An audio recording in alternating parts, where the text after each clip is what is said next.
জুমার নামাজে আসলে একজনের সাথে আরেকজনের দেখা হয়, মুসলমান একটা মহব্বত সৃষ্টি হয়।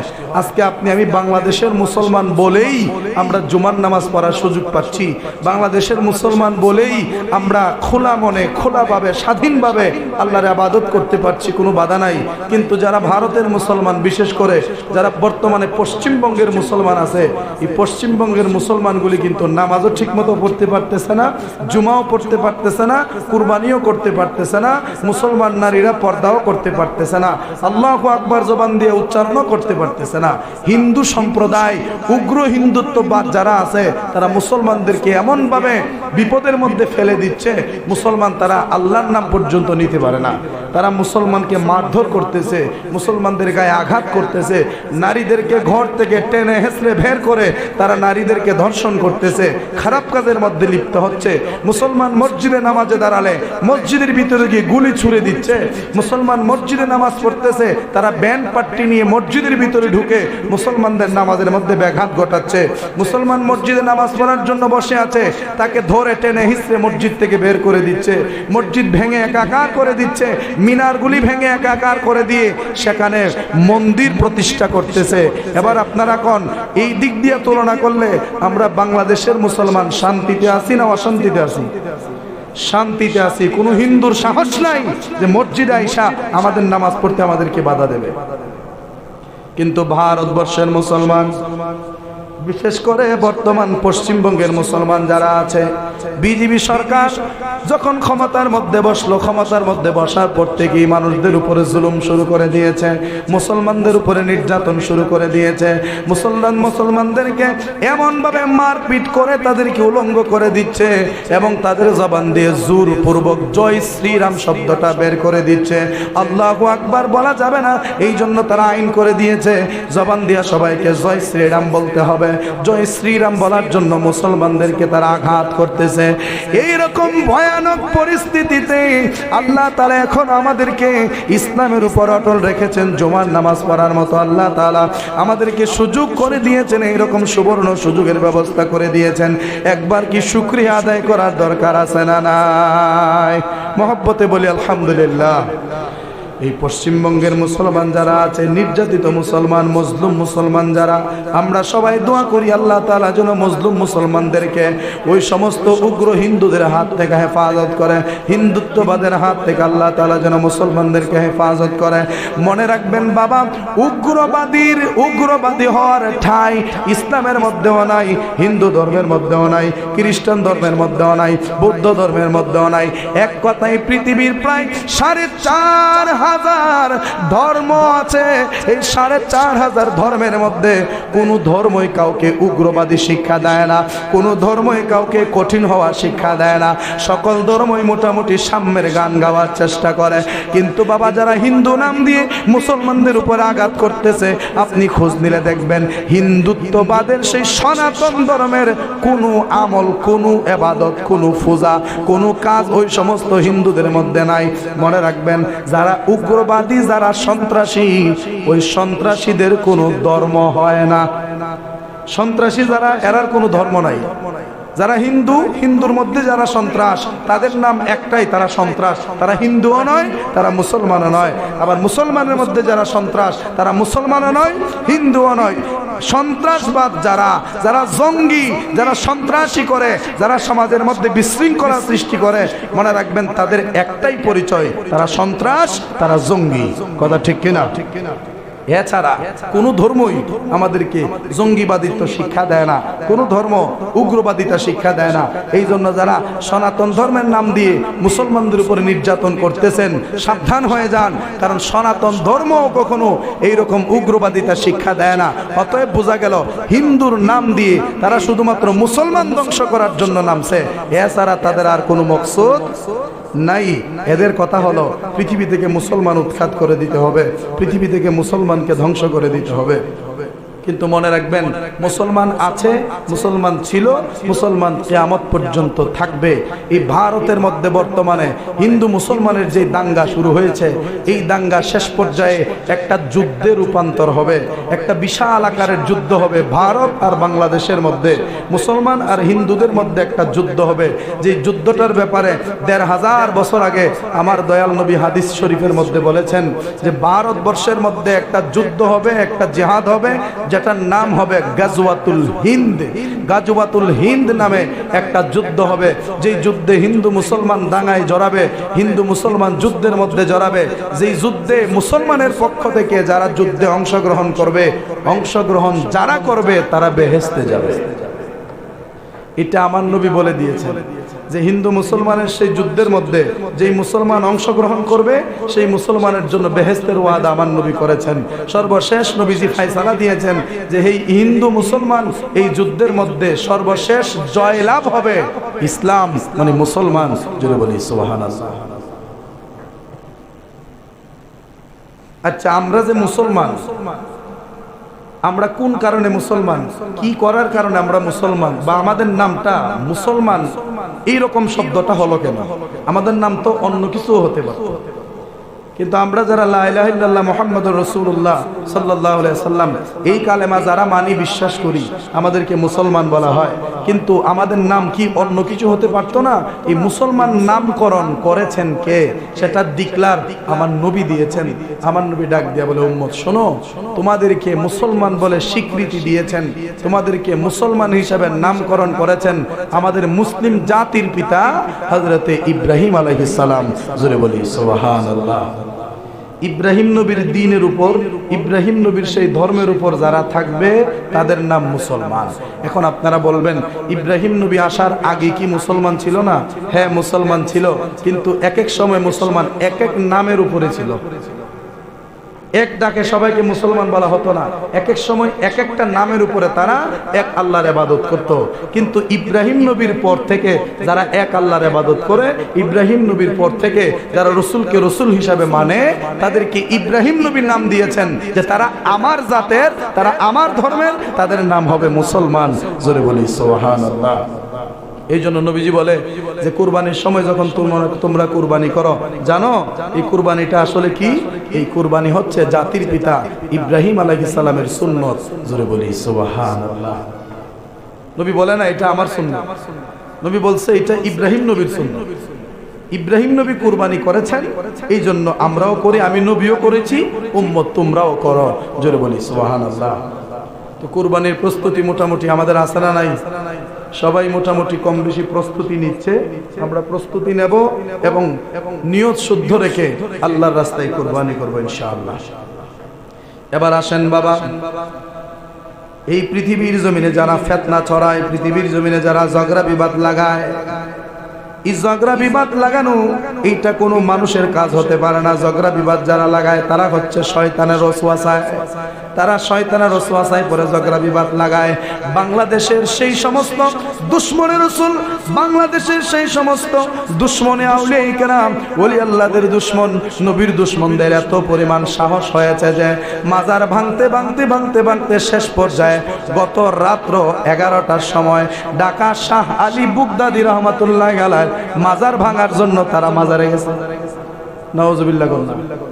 ঢাকার সেই সৈয়দ শাহ আলী বুগদাদি রহমাতুল্লাহ আলাইহি ওনার মাজার ভাঙার জন্য গত রাত্রে 11টার সময় তারা মব সৃষ্টি করে, এমনিতে একটা ঝগড়া লাগাইয়া এক উসিলায় তারা মাজার ভাঙার জন্য তারা মাজারের এরিয়াতে গিয়েছিল। কিন্তু মনে রাখবেন বাবা, ওলি আল্লাহদের কাছে যারা ঋণী হয়ে রইছে তারা কোনোদিন ওলি আল্লাহর সাথে গাদ্দারি করতে পারে না। মাজারের আশেপাশে যতগুলা পাগল বৈশা থাকে, যতগুলা পাগল বৈশা বৈশা মাজারের দেওয়া সিন্নি দিয়া তাদের জীবন চালায়, ওই সমস্ত পাগলরা হেরারে এমন মায়ের দিছে, এমন মায়ের দিছে, মায়ের খাইয়া টেংটুন ভাঙ্গিয়া বাঙ্গা টেংটুন লই মাজার থেকে অগল বিভাগছে। এরা প্রমাণ করে দিছে যে এই সমস্ত মৌলবাদী যারা যদি মাদ্রাসায় খারাপ কাজ করে, যেগুলা 12 বছরের মেয়ের সাথেও খারাপ কাজ করে, যেগুলা ফুলাই ফুলাই খারাপ কাজ করে, এই সমস্ত ফুন্ডা বদমাইশ মৌলবীদেরকে দলিল দিয়ে কাজ হবে না, সবার আগে এর বাইরে সোজা করতে হবে। কথা ঠিক কিনা কর? এটি দলিলে কাম হইতো না। দলিল কারে দিবেন আপনি? এর সিনার ভিতরে 30 পারা কোরআন, এর আর কি দলিল দিবেন আপনি? এর সিনার ভিতরে 30 পারা কোরআন। হাফেজ সাহেব, এই হাফেজ সাহেব খারাপ কাজের মধ্যে লাগছে। নাউজুবিল্লাহ।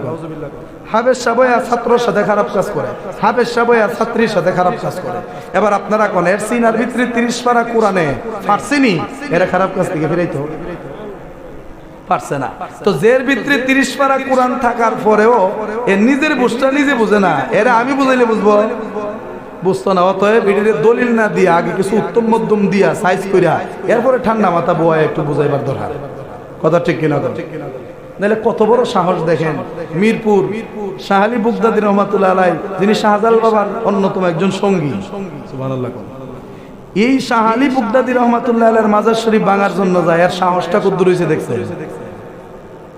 মনে রাখবেন, যারা আল্লাহর ওলিদের বিরোধিতা করে, বিরুদ্ধবাদীর সংখ্যা যদি তাহে 50, তাহলে পক্ষবাদী যারা পক্ষে আছে ওলি আল্লাহদের, এদের সংখ্যা আছে কয়েক হাজার। কথা ঠিক কিনা? তোমরা ভাঙতে যাই পারবা, আর আমরা কি তোমরা ফিরে যেতাম না? একটা মিল, মানে একটু মিলাই দিক কেন? ভারতে হিন্দুরা ভাঙতেছে মসজিদ, ভারতে হিন্দুরা ভাঙতেছে মুসলমানের মাদ্রাসা, ভারতে হিন্দুরা ভাঙতেছে মুসলমানের খানকা, ভারতের হিন্দুরা ভাঙতেছে মুসলমানের ইবাদতখানা মসজিদ, আর বাংলাদেশের মুসলমানে ভাঙতেছে ওলি আল্লাহর মাজার। এখন কি বোঝা যায়? এরা আসলে জাত ভাই। এরা আসলে কি ভাই? জাত ভাই। শুধুমাত্র টুপি আর পাগড়ি পইরা, পাঞ্জাবি পইরা লেবাস ধরছে মুসলমানের। লেবাস ধরছে কিসের? মুসলমানের। খোঁজ নিয়ে দেখবেন, ওই হিন্দু, ভারতের সেই উগ্রবাদী হিন্দু আর বাংলাদেশের সেই উগ্রবাদী মুসলমান, এই দুইটার মধ্যে কোনো পার্থক্য নাই। আমরা মাজার জিয়ারত করলে আমরা কইতা মাজার পূজারি, পূজা কারে কয়টা তোমরাই আমরা শিয়াই দিছ। দুর্গা পূজার সময় তোমরা গিয়ে মূর্তির সামনে হারিয়া পূজা করছো। এগুলা তো লুকানোর কিছু নাই। আমরা মাজার জিয়ারত করলে আমরা কইছো আমরা পূজা করি, তখন দেখা যায় তোমরা ডাইরেক্ট দেবদার সামনে গিয়ে পূজা করছো। তাহলে পূজারি কি আমরা হইলাম না তোমরা? এটা তোমাদের কাজের মাধ্যমে প্রমাণ হয়ে গেছে। অতএব মনে রাখবেন, সুন্নিদের দিকে 1 আঙ্গুল তুললে বাকি 3 আঙ্গুল নিজের দিকে থাকে। কথা ঠিক কিনা? একটা আঙ্গুল সুন্নিদের উপরে তুললা কইছেন মাজার পূজারি। আল্লাহ কই, এরারে যখন জিয়ারত করিন না বান্দারে, যখন তুই মাজার পূজারি বানাই লাইছো, তাহলে তোরে সত্যিকারের পূজারি বানাবো। এই জন্য দেবদার সামনে, দশরার সামনে, ওই সেই দুর্গার সামনে দাঁড় করায়া আল্লাহ এরার দিয়ে পূজা করাইছে। আল্লাহর বিচার দুনিয়ার বাইরে। কথা ঠিক কিনা? আল্লাহর মায়ের দুনিয়ার বাইরে। এই জন্য খুব সাবধান। ওলি আল্লাহরা বাংলাদেশে আসার কারণে আপনিও মুসলমান, আমিও মুসলমান। আমাদের এই পূর্বাঞ্চলে, সিলেট অঞ্চলে বাবা শাহজালাল মুজাররাদি ইয়ামিনী, উনি যদি না আসতেন, আজকে আপনি আর আমি কি মুসলমান হইতাম? হইতাম না। এবং বাবা শাহজালাল মুজাররাদি ইয়ামিনী এই বাংলাদেশে আসতেন না। উনি আসার পেছনে গুরু জবাই করার একটা কারণ আছে। জোরে বলি সুবহানাল্লাহ। এই কুরবানির একটা সম্পর্ক আছে বাবা শাহজালাল বাংলাদেশে আসার পিছনে। শাহজালাল বাবার বাড়ি হচ্ছে ইয়ামেন শহরে, ইয়ামেন দেশে হচ্ছে বাবা শাহজালালের বাড়ি। বাবা শাহজালাল মুজাররাদি ইয়ামিনী রাহমাতুল্লাহি আলাইহি, উনি ইয়ামেন শহরের বাসিন্দা। আর এই দিক দিয়া এই সিলেটের নাম কিন্তু সিলেট ছিল না। সিলেটের প্রাচীন নাম বা আগের নাম হচ্ছে শ্রীহট্ট। নাম কি? শ্রীহট্ট বা শিলহট্ট। শিলহট্ট বলতে শিল মানে পাথর, হট্ট মানে হট, সর, দূর হোক, মানে পাথর দূর হোক। বাবা শাহজালাল আসার পরে একটা পাথরের সাথে ওনার একটা কারামত হয়েছিল। পাথর দিয়ে দরজা বন্ধ হয়ে গেছে। বাবা শাহজালাল বলছে, এই শিলহট, শিলহট। যখন বলছে শিলহট, পাথর হর, তখন বাবা শাহজালালের হুকুমে পাথর সরে গেছে। উনার জবান থেকে এই নামটা উচ্চারণ হওয়ার কারণে এই সিলেটের নাম শ্রীহট্ট হয়ে গিয়েছিল। পর্যায়ক্রমে কিছু পরিবর্তন হইতে হইতে হইতে হইতে শেষ পর্যায়ে সিলেট হয়েছে। আমরা কই সিলেট, কিন্তু অরিজিনালি সিলেটই যারা, এরা কিন্তু সিলেট কোনা, সিলট কি কয়? সিলট কয়, আমরা হগল সিলোডি, আমরা হগল সিলোডি। এরা সিলোডি কয়, সিলট, আর আমরা কই সিলেট। মূলত এটা শ্রীহট্ট থেকে, শিলহট্ট থেকে পর্যায়ক্রমে আস্তে আস্তে সিলেট বা সিলট যাই কোনাম না এটা হইছে। তো বাবা শাহজালাল আসছে কেন? বুরহানুদ্দিন আউলিয়া রহমাতুল্লাহ আলাইহি উনি ওনার সন্তানের আকিকা করার জন্য আল্লাহর রাস্তায় একটা গরু জবাই করছিলেন। যেরকম সুবহানাল্লাহ, আল্লাহর রাস্তায় কি জবাই করছিলেন? না খাসি না ছাগল? আমি কেন এটা বলতেছি কারণ আছে, কারণ অনেকে কুরবানি দেওয়ার জন্য নিয়ত করছে, সাথে কুরবানির মানে কুরবানির সাথে সে আকিকা দেওয়ার জন্য নিয়ত করছে। তো আমরা সমাজের শাস্ত্র ওয়াজ করিন না, কিছু মৌলবী আছে, রাগ করিন না বা, এরা কোনো মাদ্রাসার মৌলবী না, এরা কোনো মসজিদেরও মৌলবী না, এরা ইসলামের কোনো মৌলবী না, এরা শাস্ত্র বয়া মৌলবী। তো এই সমস্ত মৌলবীদের জবান থেকে নাকি এরা উনছে যে গরু দিয়ে আকিকা হইতো না, গরু দিয়া আকিকা হইতো না। আমি মোল্লা হইয়া কত বুঝাইলাম, মাগার বুঝাইতে না, ছাগল দিয়ে করো লাগবে। কেডা কইছে? কই মুখে কইছে? আমি কই মুখে সঠিক কইছে না আমারটা সঠিক হইতেছে, আপনি একটু জাস্তি করেন না। না হুজুর, আমি ছাগল দিয়ে দিতাম, গরুটা দিতাম না। তখন বুরহানুদ্দিন আউলিয়া ওনার সন্তানের আকিকা করার জন্য ছাগল জবাই করছে না গরু? আচ্ছা, এখন ছাগল দিয়ে আকিকা করা এটা আমার নবীজির সুন্নত।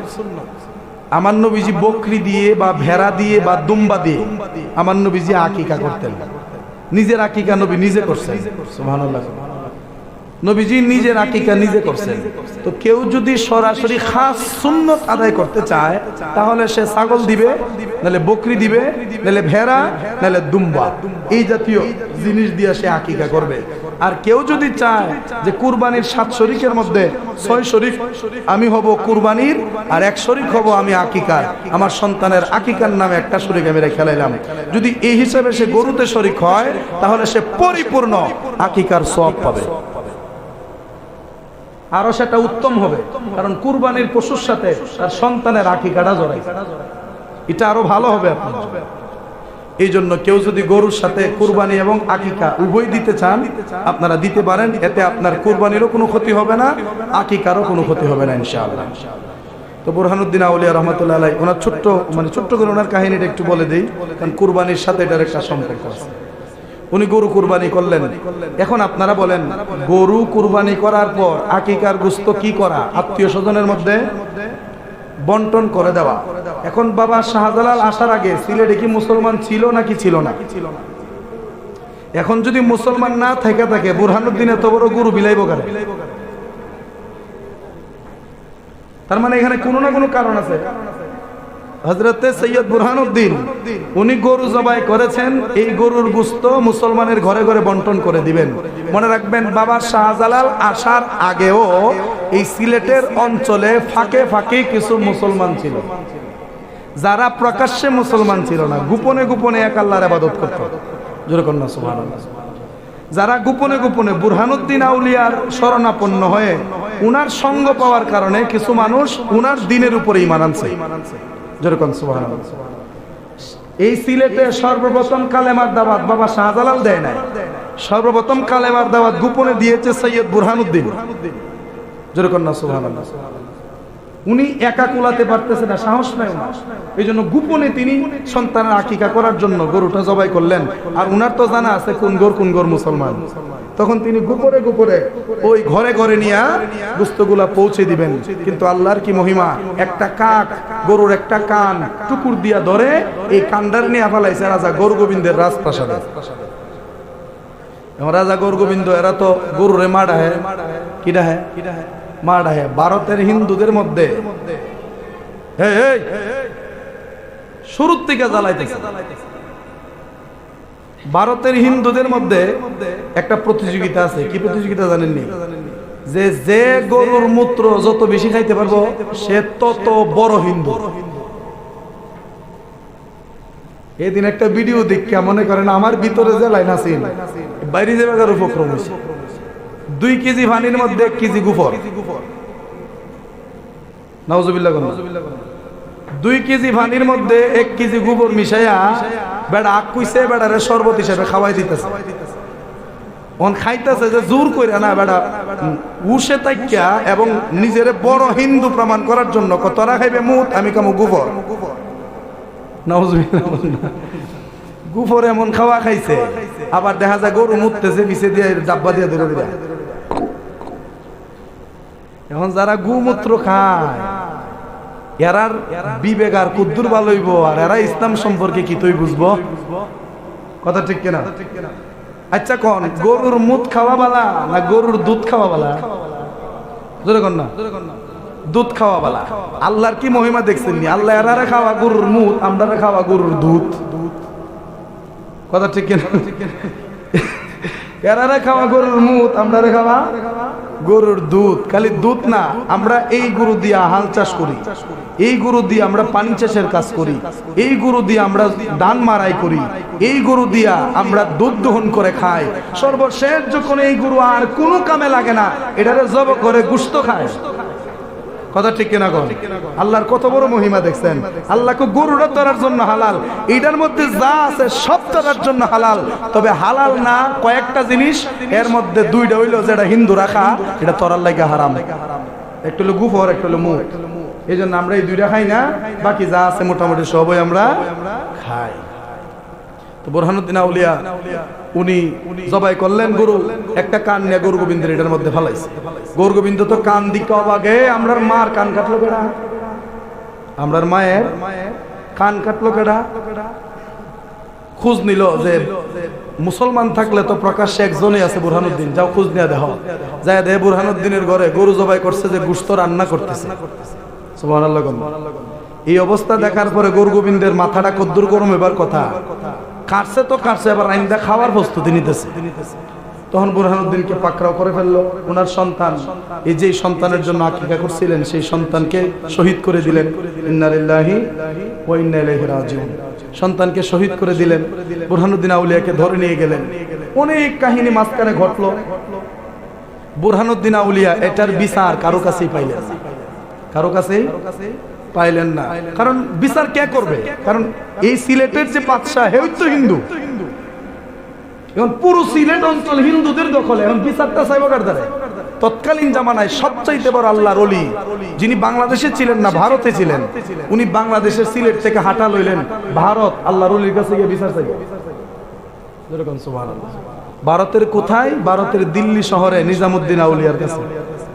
যেরকম না সুবহানাল্লাহ উনি নিজামুদ্দিন আউলিয়ার কাছে বিচার দেওয়ার জন্য গেলেন আর ওই দিক দিয়ে বাবা শাহজালাল মুজাররাদি ইয়েমেনিরে আমার দয়াল নবী রাহমাতুল্লাহ আমিন কইলেন শাহজালাল তুমি এমন একটা দেশে যাইবা আমি তোমাকে কিছু মাটি দিচ্ছি এই মাটিটা যেই মাটির সাথে মিশবে ওই অঞ্চলে গিয়ে তুমি দ্বীনের দাওয়াত দিবা এবং আমার এক পাগল আশেক তার বিচারটা করে দিবা এখন সরাসরি তিনি সিলেট আসবেন কিভাবে অনেক পথ ঘুরা গাইরা চাইনা টাইনা যা আছে সব ঘুরা আপনার প্রথমে আসলেন ভারতে আসলেন কার কাছে হযরতে নিজামুদ্দিন আউলিয়ার কাছে বাবা শাহজালাল কার কাছে আসলেন নিজামুদ্দিন আউলিয়ার কাছে তো মাঝখানে মানে ইতিহাস তো মনে করেন বাবা শাহজালালের আমলে এমন কি কেউ ছিল যে সলিড ইতিহাসটা আমাদেরকে বলতে পারবে না যা আমরা ইতিহাস পাই তার লুক মুখে যা শোনা গেছে সেটাই কবিরা তাদের বইয়ের মধ্যে লিখেছে তো এক একজন এক এক ভাবে শুনে থাকবেন এক একজন এক এক কোয়ালিটিতে বলে থাকবেন এই জন্য সঠিক ইতিহাস পাওয়াটা আসলেই দুষ্কর আসলে পাওয়া যাবে না সঠিক ইতিহাস তো আমরা যতটুকু জানি বা আমরা এই পর্যন্ত যতটুকু শুনেছি বাবা শাহজালাল মুজাররাদ ইয়েমেনি যখন ইয়ামেন থেকে আসে তখন ওনার সাথে সফর সঙ্গী মাত্র 4 জন কয়জন শুধু 4 জন নিয়ে তিনি ইয়ামেন থেকে রওনা দিয়েছেন এই 4 জনের মধ্যে একজন ছিল চাশনি পীর সুবহানাল্লাহ এই চাশনি পীরের আসল নাম হচ্ছে শেখ আলী আসল নাম কি শেখ আলী রহমাতুল্লাহ আলাইহি এই চাশনি পীর যিনি কোনো স্কুলে যায় নাই কোনো মাদ্রাসায় যায় নাই কোনো বিদ্যালয়ে কোনোদিন শিক্ষা অর্জনের জন্য যায় নাই কিন্তু আল্লাহ ওনার নাকে এমন পাওয়ার দিয়েছিল যে উনি বলে দিতে পারতেন কোন জায়গার মাটি কোন রকম মানে উনি ছিলেন মাটি বিশেষজ্ঞ সুবহানাল্লাহ উনি মাটি বিশেষজ্ঞ ছিলেন তো সেই চাশনি পীরকে সাথে নিলেন মাটি জায়গায় জায়গায় চেক করতেছে নবীজি আলামত কয়ে দিলেন যে অঞ্চলে যাইবা মাটিটা ওই অঞ্চলের সাথে মিলবে যে অঞ্চলে বিশাল বড় বড় নদী আছে সুবহানাল্লাহ। উনি চাষনিবিরকে নিয়ে দিল্লিতে আসলেন, সাথে কয়জন? 60 জন নিয়ে রওনা দিছে। প্রতি দেশে আসে, 2 দিন থাকে, 1 মাস থাকে, উনার সাথে কিছু মানুষ যোগ হয়। এভাবে যোগ হইতে হইতে হইতে হইতে সিলেট পর্যন্ত আইতে আইতে ওনার সঙ্গী হইল 360 জন। কয়জন? 360 জন। এই 360 জন নিয়ে বাবা শাহজালাল কোথায় আসলেন? সিলেটে। বাবা শাহজালাল সিলেটে আসলেন, এই খবর চলে গেছে এমন একজন পর্যটকের কাছে যিনি তৎকালীন জামানায় প্রায় ৭৫,০০০ মাইল পৃথিবী ভ্রমণ করছে।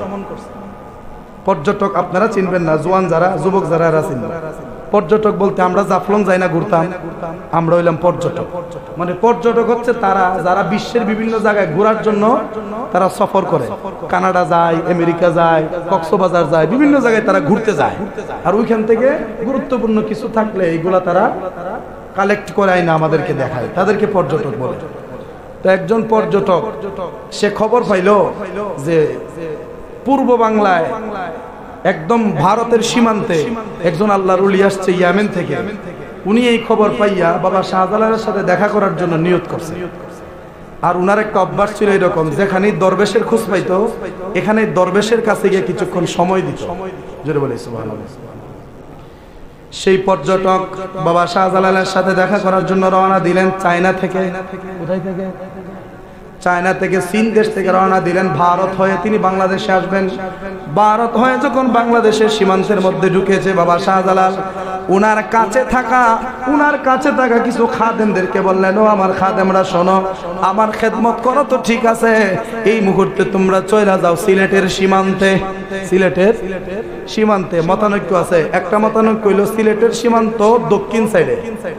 দক্ষিণ সাইডের সিলেটের সীমান্ত আপনারা বলেন তো দেখি, দক্ষিণ সাইডে সিলেটের শেষ মাথা কোথায়? একটা মতানৈক্য হলো মুরারপুর মানে সোনারঘাট, আরেকটা মত হইল মাধবপুর।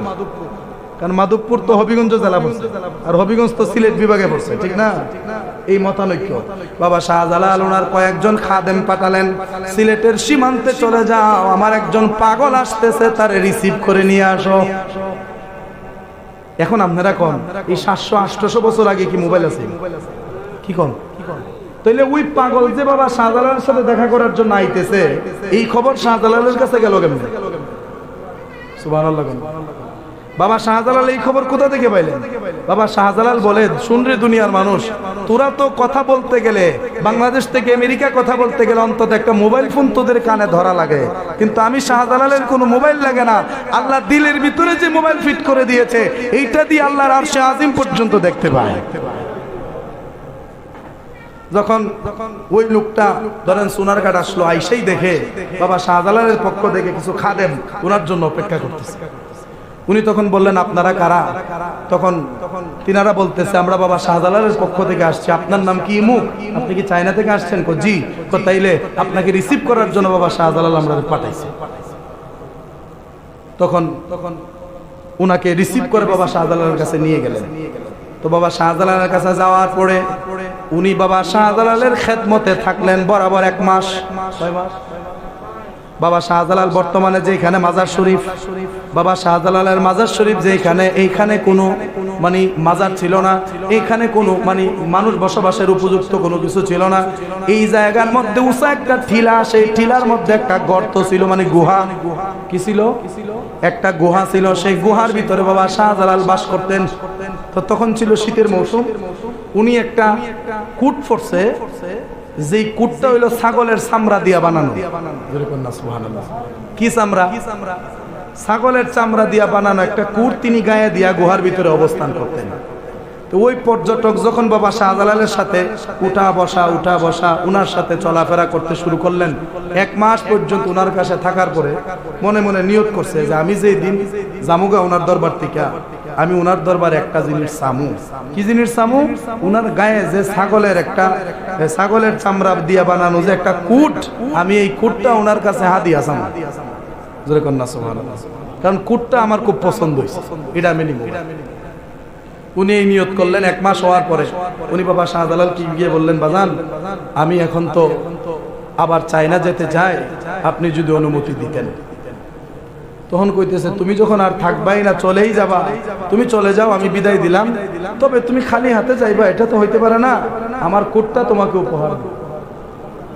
জোরে কর না সুবহানাল্লাহ। আচ্ছা, কোটের কথা কি এই লোকটা কইছে? কয় নাই, কিন্তু বাবা শাহজালাল জানে যে তার কোটটা খুব পছন্দ হয়েছে। বাবা শাহজালাল এমন হলো, কোটটা দিয়ে দিলেন, বলতেছে হুজুর একবারে দিয়ে দিলেন আমাকে? না, একবারে না, এটা চিরদিন তোমার মালিকানায় থাকবে না, কিছুদিনের জন্য এটা তোমাকে হাদিয়া দিলাম। কয়দিনের জন্য? কিছুদিনের জন্য। কত বাকি দিন কি হবে? তুমি যখন চায়না যাইবা, চায়না আমার একজন বন্ধু আছে, আমার ওই বন্ধুর কাছে নিয়ে এই কোটটা পৌঁছায় দিবা। আমার এই কোট আমার বন্ধু চায়না থাকে, ওই চায়না আমার বন্ধুর কাছে গিয়া এই কোটটা দিয়ে দিবা যে আমি শাহজালাল তাকে এটা উপহার হিসেবে দিচ্ছি। তো উনি বললেন যে চায়না যাইতে এটা তো অনেক দিন, তো আল্লাহর ওলির পোশাক এই কোট একদিনের জন্য কি এক সেকেন্ডের জন্য পরলেও তো আমার জীবন ধন্য, আমি বহুত সময় পাইছি। এই কোটটা গায়ে দিয়ে রওনা দিলেন সিলেট ফাইরিয়া। ভারতের সীমান্ত যখন গেছে, ওইখানে যাওয়ার পরে একদল ডাকাইতে তারা আক্রমণ করছে। একদল ডাকাইতে তারা আক্রমণ কইরা তার কাছে যা আছিল সব তো নিচে ওই বাবা শাহজালালের দেওয়া সেই ছাগলের চামড়ার কোটটাও ডাকাইতে দল লেগেছে। উনি তো টেনশনে পড়ে গেলেন। বাবা শাহজালাল আমাকে বলছে কোটটা যেন ওনার বন্ধুর কাছে পৌঁছায়া দেই চায়নাতে। তো এখন তো কোট ডাকাতে নিয়ে গেল, এখন এই কোট আমি কিভাবে ওনার বন্ধুর কাছে পৌঁছাবো? এমন মার মারছে ওনারে ডাকাইতের দলে, মাল তো নিচে নিচে মাইরা ফালাইতে রাখছে 3 দিন পর্যন্ত বেহুশ। কয়দিন পর্যন্ত? 3 দিন পর্যন্ত বেহুশ করে ফালাইতে রাখছে। 3 দিন পরে উঠটা দেয় কোট মুট কিচ্ছু নাই, এখন কেমনে যাইব? উনি কয় নিয়ে তো গেল। আচ্ছা নিলে নিছে, এটা আমার আয়ত্তে ছিল না, নিয়ে গেছে তো আমার কিছু করার নাই, খালি হাতেই বাবা শাহজালালের বন্ধুর কাছে যাব। উনি ভারত পার হয়ে চীনের সীমান্তে ঢুকলেন। চীন শহরে যাইয়া যে বন্ধুর খবর বাবা শাহজালাল দিয়েছিলেন, ওই বন্ধুর কাছে যাইয়া দেখে, ওই বন্ধুর কাছে বাবা শাহজালালের পক্ষ থেকে ওই লোকটা বাবা শাহজালালের সেই বন্ধুর কাছে গিয়া ওনার চোখগুলো তো বড় বড় হয়ে গেল। কিরে, যে কুট আমার কাছ থেকে ডাকাতে নিয়ে গিয়েছিল, উনি যাইয়া দেখে শাহজালাল বাবার বন্ধু সেই কুট গায়ে দিয়া বসে আছে। সেই কুট গায়ে দিয়ে ওনার বন্ধু বসে রয়েছে। উনি গিয়া বললেন, বাজান এই কুট আপনি পাইলেন কই? জোরে কর না সুবহানাল্লাহ। কই এই কুট তো আমার গায়ে ছিল, বাবা শাহজালাল আমার উপহার দিয়েছিল, তো এই কুট আপনি পাইলেন কই? এটা তো ডাকাতে নিয়ে গিয়েছিল। ও কই পাইছি এটা আমিও জানি না। ও কেমনে কেমনে পাইছেন কোন? আমার এক মুরিদান আইনে দিছে। জোরে কর না সুবহানাল্লাহ। তো ওই মুরিদান বেজি গেল, এই তুমি কই পাইছো? আমি বাজার থেকে কিনছি। সুবহানাল্লাহ। ওই ডাকাতের দলে কুট ডাকাতি করে বাজারের মধ্যে বিক্রি করে দিয়েছে, আর ওই বাজার থেকে একজনে কিনা আবার চায়না আর এক বাজারে বিক্রি করছে। ওই চায়না বাজার থেকে শাহজালাল বাবার বন্ধুর একজন মুরিদ কুটটা দেখা পছন্দ হয়েছে, কিনা ফিরাই না হাদিয়া দিছে। সুবহানাল্লাহ। তখন উনি বললেন যে এই কুট কিভাবে আপনার কাছে আসলো? ও শাহজালাল তো তোমাকে বলে দিয়েছিল যে এই কুটের মালিকানা তোমার চিরদিন না, কিছুক্ষণের জন্য এই কুটের মালিক তুমি ছিলা।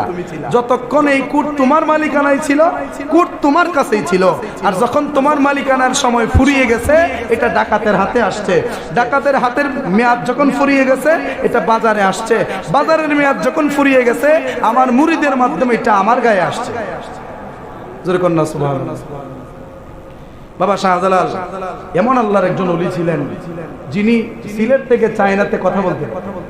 সুবহানাল্লাহ। এমন কি ওনার জীবনে এমন অলৌকিক ঘটনাগুলি আছে যেগুলো আমরা জানি জায়নামাজ বিছায় পার হয়ে যায়। তে বাবা শাহজালাল আসলেন, সাথে নাসিরউদ্দিন সিফাসালা আছে, উনি হচ্ছে বাবা শাহজালালের কাফেলার সেনাপতি। সুবহানাল্লাহ। ওই যে ওনার নামের পাশে টাইটেল কি? নাসিরউদ্দিন সিফাসালা। নাসিরউদ্দিন সিফাসালা মানে কি? সেনাপতি। সুবহানাল্লাহ। সেনাপতি উনি আসলেন বাবা শাহজালালের সাথে। অনেক ঘটনা মাঝখানে ঘটলো। গৌরগোবিন্দরে তো অনেক বুঝাইলেন, অনেক কিছু করলেন, কোনোভাবেই সম্ভব হলো না। শেষ পর্যন্ত গৌরগোবিন্দ শাহজালালকে মারার জন্য চক্রান্ত করছে। কি করার জন্য? মারার জন্য চক্রান্ত করছে। কিভাবে? শাহজালালের দাওয়াত দিছে, ওগো দরবেশ, তখন তার পীর বুজুর্গ আছেন না, একটা নাম ছিল দরবেশ। ওগো দরবেশ, আপনার সাথে বহুত শত্রুতা আমার হয়েছে, আর শত্রুতা করব না। আপনি আপনার ধর্ম পালন করবেন, আমি আমার ধর্ম পালন করব। তবে আজকে আমার বাড়িতে আপনি দাওয়াত গ্রহণ করেন। কি গ্রহণ করেন? দাওয়াত। না তোমরা যা খাও আমি তো তা খাই না। আমরা যা খাই আপনাকে তা খাওয়া লাগবে না, আপনারা যা খান তাই খাওয়াবো। আমি তো গরু খাই। সুবহানাল্লাহ। আমি তো গরু খাই, গরু তো তোমরার মা, তো তোমরার মারে তার জবাই করে আমারে খাওয়াইতা না। গোবিন্দ ডাক দেয়া কোগো দরবেশ আপনার সাথে মিলমিশ করার জন্য যদি আমাদের মাকে জবাই করতে হয় জবাই করতে রাজি আছি, তবু আমার দাওয়াত আপনাকে গ্রহণ করা লাগবে। বাবা শাহজালাল কয় তাহলে প্রতিশোধ তো আমার মানুষ। বুরহানুদ্দিন জবাই করছিল, বাধা দিছিল, এবার তোমার হাতে গরু জবাই করলাম। সুবহানাল্লাহ। জবাই করে গোশত রান্না করলেন। গোবিন্দ বইলা দিছে একটা কাজ করবা, ওই গোশতের সাথে বিষ মিশ্রিত করে দিবা। কি মিশ্রিত? বিষ মাহায়া দিবা, যেন দরবেশ খায় উচ্চা যায়। বিষ মাহায়া দিছে। বাবা শাহজালালের সামনে প্লেট আসছে, আসার পর ওনার ভক্ত মুরিদান যারা ছিলেন, ভক্ত মুরিদানের মধ্যে কয়েকজন এটা খাইলিছে। খাওয়ার পরে ওনারা সাথে সাথে দুনিয়া থেকে বিদায় হয়ে গেছে। ওনারা খাওয়ার আগেই বাবা শাহজালাল বাধা দিয়েছিলেন, কিন্তু ওনার বাধা শুনতে শুনতে মুখে জ্বালাইছে অনেকে। বাবা শাহজালাল খাবারটা হাতে আনার পরেই বলতেছে, মানে উনি বলার আগে মুস্কি একটা হাসি দিলেন। মুস্কি একটা হাসি দিয়া কই, এই বুঝি তোমাদের মনের মধ্যে ছিল, এটা আমি আগে আন্দাজ করতে পারছি। সুবহানাল্লাহ। বাবা শাহজালাল খাবার হাতে নিলেন, মুখে দিলেন। সুবহানাল্লাহ। বাবা শাহজালাল কিন্তু গোশত খাইছে। গোশত হাতে নিলেন, মুখে দিলেন, গোশত খাইলেন, কিন্তু বিষম প্রতিক্রিয়া বাবা শাহজালালের হয় নাই। অন্দর মহলে চিল্লা চিল্লি শুরু হয়ে গেছে। গোবিন্দের কাছে একজন আইসা বলতেছে, ওগো বাদশাহ, তোমার একমাত্র সন্তান রে কে যেন বিষ খাওয়াইছে। জোরে কন্যা সুবহানাল্লাহ। গোবিন্দরে কইতেছে, আপনার একমাত্র সন্তান রে কে যেন বিষ খাওয়াইছে। আরে আমার সন্তান রে বিষ খাওয়াইলো কে? শাহজালাল মুস্কি মুস্কি আসে, গোশত খাইছে আমি, বিষে কাজ করছে তোর পুতের। জোরে কন্যা সুবহানাল্লাহ। তুই আমারে মারতে চাইছিলি, নে তোর পুত্রের দুইটা মা। এরকম অনেক ঘটনা ঘটার পরে শেষ পর্যন্ত নাসিরউদ্দিন সিপাহ সালার আজানের ধ্বনিতে রাজা গোবিন্দের রাজপ্রাসাদ ভেঙে একাকার হয়ে গিয়েছিল। গোবিন্দ যে কোথায় পলাইছে তার কোনো মানে শেষ ঠিকানা বলতে ইতিহাসে কোনো জায়গায় কোনো খবর নাই। তো সেই বাবা শাহজালাল এই বাংলাদেশে আসার পিছনে অন্যতম কারণ হচ্ছে কুরবানি। অন্যতম কারণ কি? কুরবানি। এই জন্য হিন্দুত্ববাদ যারা, খ্রিস্টান যারা, বৌদ্ধ যারা গরুর জবাইয়ের বিরুদ্ধে যারা আছে, তাদেরকে জবাব দেওয়ার জন্য কিচ্ছু করা লাগবে না, শুধু গরু কুরবানির দরকার। কথা ঠিক কিনা? এই জন্য যারা সামর্থ্য আছে এরাও কুরবানি দিবেন, যারা সামর্থ্য নাই এরাও দিবেন। এখন কেমন সামর্থ্য নাই দিব কেমন? আরে সামর্থ্য যারা 7 জনে মিল্লা দিব, আর তোমরা সামর্থ্য নাই তোমরা 40 জনে মিল্লা দেবো না? বুঝেন নাই কথাটা? এটা একটু ফেসের কথা, এই মাসলাবার ফেস লাগাইল। যাদের উপরে কুরবানি ওয়াজিব তারা কয়জনে দিবে? 7-এর উপরে 7.5 হইতে পারবে না, 8 হইতে পারবে না, 7 জন 7 জন। কিন্তু যাদের সামর্থ্য নাই, যারা গরিব, ভিক্ষা হয়ে রাখা, কি করে রাখা? ভিক্ষা করে রাখা। আবার সমাজে এমন কিছু গরিব আসেনি আপনারা কোন, যেই গরিব ভিক্ষা কইরা খাইতেও তাদের ইজ্জতের মধ্যে লাগে, আবার গুস্ত না পাইলেও না খায়া থাকাটাও ইজ্জতের মধ্যে লাগে। আছে না এরকম কিছু? মানে যাদের সম্মান আছে কিন্তু অর্থ নাই, সামর্থ্য নাই, ইজ্জত আছে, মানে আত্মমর্যাদা তাদের আছে, একটা লজ্জা আছে তাদের। ওই সমস্ত বান্দারা যাদের উপরে কুরবানি ওয়াজিব না, এরা যদি 40 জন মিলে একটা গরু জবাই করে, ওই যে আমরা যে সবে বরাতে জবাই করে খাই না, এইরকম তারা জবাই করে খাইলেও তারা কুরবানির পবিত্র গোশতের ভাগীদার হবে। জোরে বলি সুবহানাল্লাহ। কুরবানি আদায় হবে না, কিন্তু তারা সওয়াবটা পাবে। কি পাবে? সওয়াব পাবে। এই জন্য আল্লাহ তাআলা যেন আমাদের সবাইকে আল্লাহর রাহে কুরবানি করার সম্পূর্ণ প্রস্তুতি নেওয়ার তৌফিক দান করেন। আমরা সকলে পড়ি আমিন। এই জন্য আমার শেষ কথা, শাহজালাল বাবার মতো আল্লাহর ওলিগণ যারা আছেন, শাহ আলী বুগদাদি সহ, ওই ওলি আল্লাহদের পক্ষে থাকবো আমরা না বিপক্ষে? কারণ উনাদের কারণে গরু জবা পাইছি, উনাদের কারণে নামাজ পাইছি, উনাদের কারণে মসজিদ পাইছি। মন্দিরের পরিবর্তে যারা মসজিদ বানাইছেন, যারা ধুতির পরিবর্তে লঙ্গি পরা শিখাইছেন, কথা ঠিক কিনা? ধুতির পরিবর্তে যিনারা লঙ্গি পরা শিখাইছেন, ওই সমস্ত আল্লাহর ওলিদেরকে ভুলে গেলে আপনার মুসলমানিত্ব থাকবে না, আপনার মুসলমানিত্ব শেষ হয়ে যাবে। অতএব নিজেকে মুসলমান বলে দাবি করলে প্রত্যেক আল্লাহর ওলিদের প্রতি ভক্তি, শ্রদ্ধা, ভালোবাসা, সম্মান রাখার দরকার আছে না নাই? আল্লাহ তাআলা আমাদেরকে বোঝার তৌফিক দান করুক। আমিন। আসসালামু আলাইকুম ওয়া রাহমাতুল্লাহি ওয়া বারাকাতুহু। যারা সুন্নাত পড়েন নাই, সুন্নাত পড়েন।